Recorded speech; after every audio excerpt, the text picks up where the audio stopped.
tales and things that go bump in the night, to the haunted Horrorstorian. Today, we'll be reading the last installment of The Lurking Fear by H.P Lovecraft. I hope you're ready. Have a seat, relax, and tune in for Part 4, The Horror in the Eyes.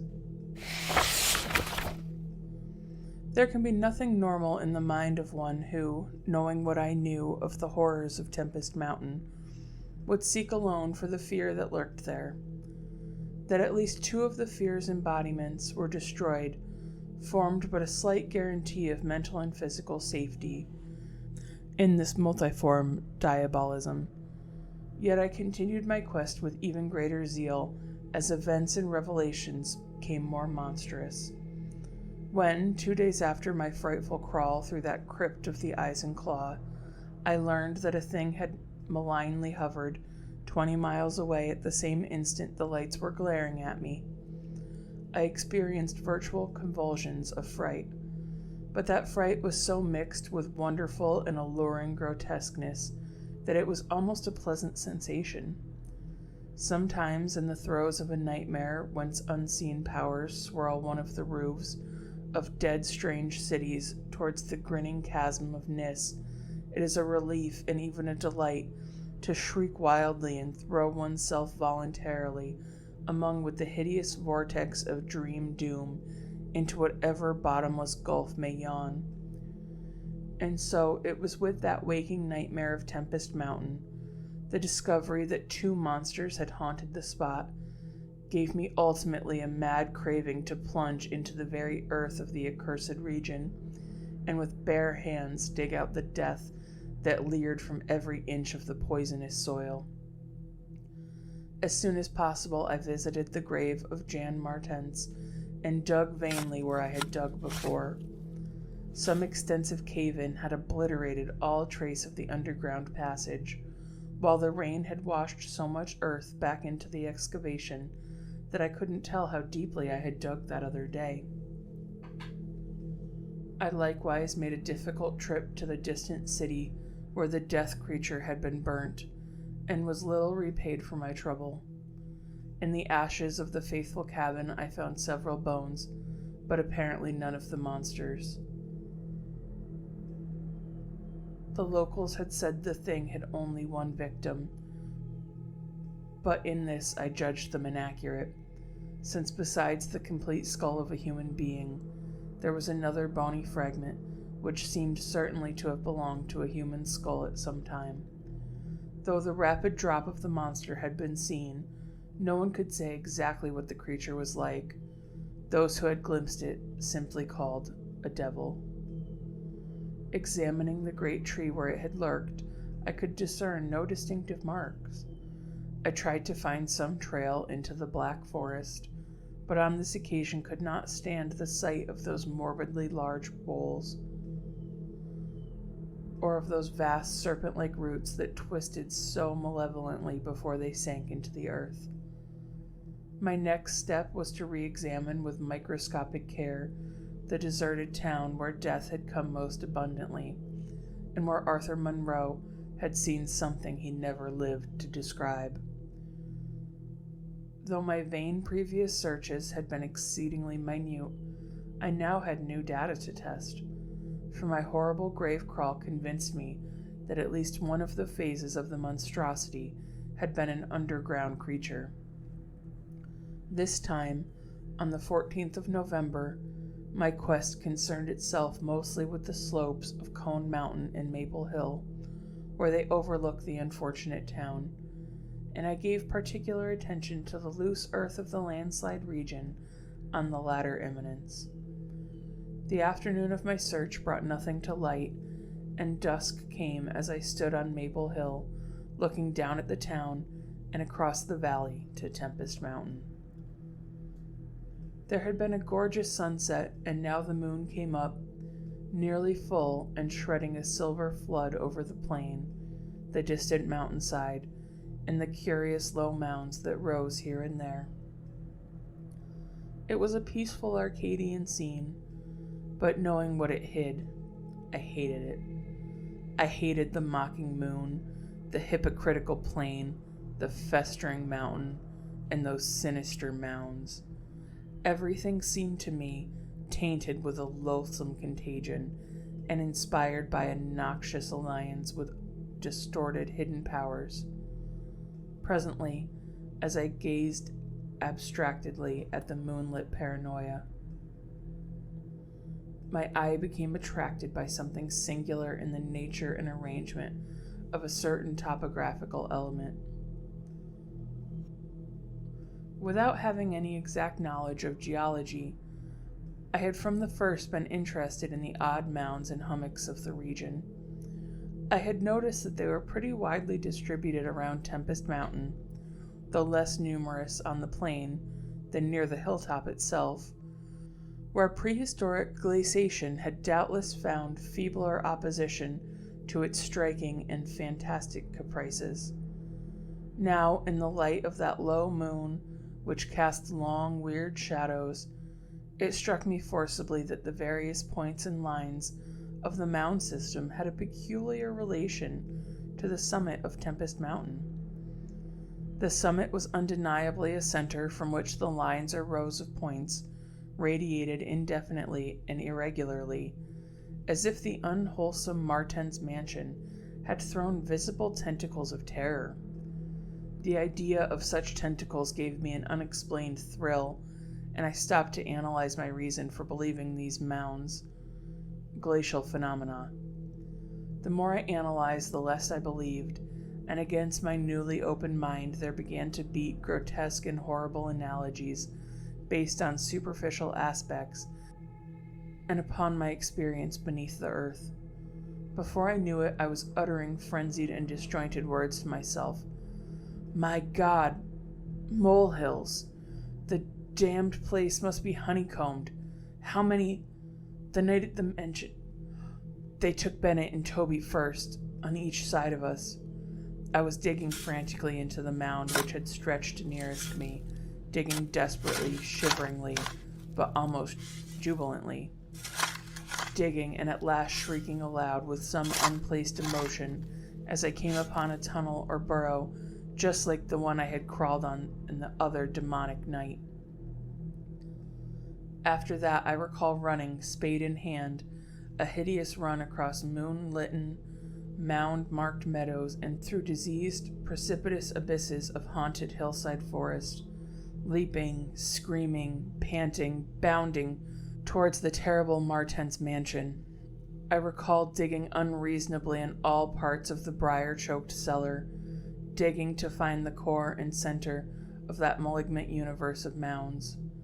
Then I recall how I laughed when I stumbled on the passageway, the hole at the base of the old chimney, where the thick weeds grew and cast strange shadows in the light of the lone candle I had happened to have with me.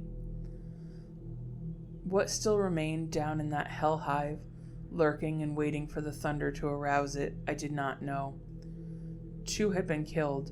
Perhaps that had finished it. But still there remained that burning determination to reach the innermost secret of the fear, which I had once more come to deem definite, material, and organic. My indecisive speculation whether to explore the passage alone and immediately with my pocket light, or to try to assemble a band for the quest, was interrupted after a time by a sudden rush of wind from the outside which blew out the candle and left me in stark darkness. The moon no longer shone through the chinks and apertures above me, and with a sense of fateful alarm I heard a sinister and significant rumble of approaching thunder. A confusion of associated ideas possessed my brain, leading me to grope back towards the furthest corner of the cellar. My eyes, however, never turned away from the horrible opening at the base of the chimney, and I began to get glimpses of the crumbling bricks and unhealthy weeds, as faint glows of lightning penetrated the weeds outside and illuminated the holes in the upper wall. Every second I was consumed with a mixture of fear and curiosity. What could the storm call forth? Or was there anything left for it to call? Guided by a lightning flash, I settled myself down beneath a dense clump of vegetation, through which I could see the opening without being seen. If heaven is merciful, it will someday efface from my consciousness the light that I saw, and let me live my last years in peace. I cannot sleep at night now, and have to take opiates when it thunders.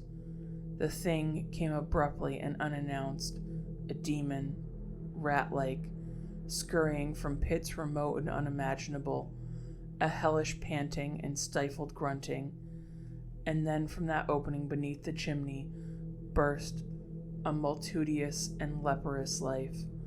A loathsome night spawned flood of organic corruption, more devastatingly hideous than the blackest conjurations of mortal madness and morbidity. Seething, stewing, surging, bubbling like serpent slime, it rolled up and out of that yawning hole, spreading like a septic contagion and streaming from the cellar at every point of egress, streaming out to scatter through the accursed midnight forest and strew fear, madness, and death. God knows how many there were. There must have been thousands. To see the stream of them in that faint intermittent lightning was shocking. When they had thinned out enough to be glimpsed as separate organisms, I saw that they were small, deformed, hairy devils or apes, monstrous and diabolic caricatures of the monkey. They were so hideously silent, there was hardly a squeal when one of the last stragglers turned, with the skill of long practice, to make a meal in accustomed fashion on a weaker companion. Others snapped up what was left and ate it with a slavering relish. Then, in spite of my days of fright and disgust, my morbid curiosity triumphed, and as the last of the monstrosities oozed up alone from that netherworld of unknown nightmare, I drew my automatic pistol and shot it under cover of the thunder. Shrieking, slithering, torrential shadows of red, viscous madness chased one another through endless, ensanguined corridors of purple, fulgurious sky. Formless phantasms and kaleidoscopic mutations of a ghoulish remembered scene. Forests of monstrous, overnourished oaks with serpent pools twisting and sucking unnameable juices from the earth, venomous with millions of cannibal devils, mound-like tentacles groping from underground nuclei perversion, insane lightning over malignant ivied walls, and demon arcades choked with fungus vegetation. Heaven be thanked for the instinct which led me unconscious to places where men dwell, to the peaceful village that slept under the calm stars of clearing skies. I had recovered enough in a week to send to Albany for a gang of men to blow up the Martens mansion and the entire top of Tempest Mountain with dynamite, to stop all the discoverable mound burrows, and destroy certain overnourished trees whose very existence seemed an insult to sanity. I could sleep a little after they had done this, but true rest will never come as long as I remember that nameless secret of the lurking fear. The thing will haunt me, for who can say the extermination is complete, and that analogous phenomena do not exist all over the world? Who can, with my knowledge, think of the Earth's unknown caverns without a nightmare dread of possible futures? I cannot see a well or a subway entrance without shuddering. Why cannot the doctors give me something to make me sleep, or truly calm my brain when it thunders? What I saw in the glow of the flashlight after I shot the unspeakable straggling object was so simple that almost a minute elapsed before I understood and went delirious. The object was nauseating, a filthy whitish gorilla thing with sharp yellow fangs and matted fur. It was the ultimate product of mammalian degeneration, a frightful outcome of isolated spawning, multiplication, and cannibal nutrition above and below the ground, the embodiment of all of the snarling and chaos and grinning fear that lurk behind life. It looked at me as it died, and its eyes were the same odd quality that marked those other eyes which had stared at me underground, and excitedly cloudy recollections. One eye blue, the other brown. They were the dissimilar Martense eyes of the old legends, and I knew in one undulating cataclysm of voiceless horror what had become of that vanished family, the terrible and thunder-crazed House of Martense.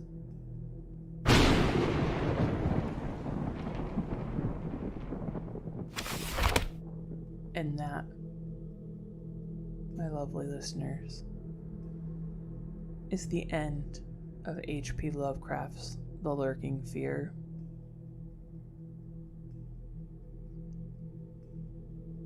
I hope you don't have a thunderstorm tonight. And if you do, I hope you stay away from glowing eyes. Until next time, dear listeners, stay spooky, and remember, sometimes it's more than just a story.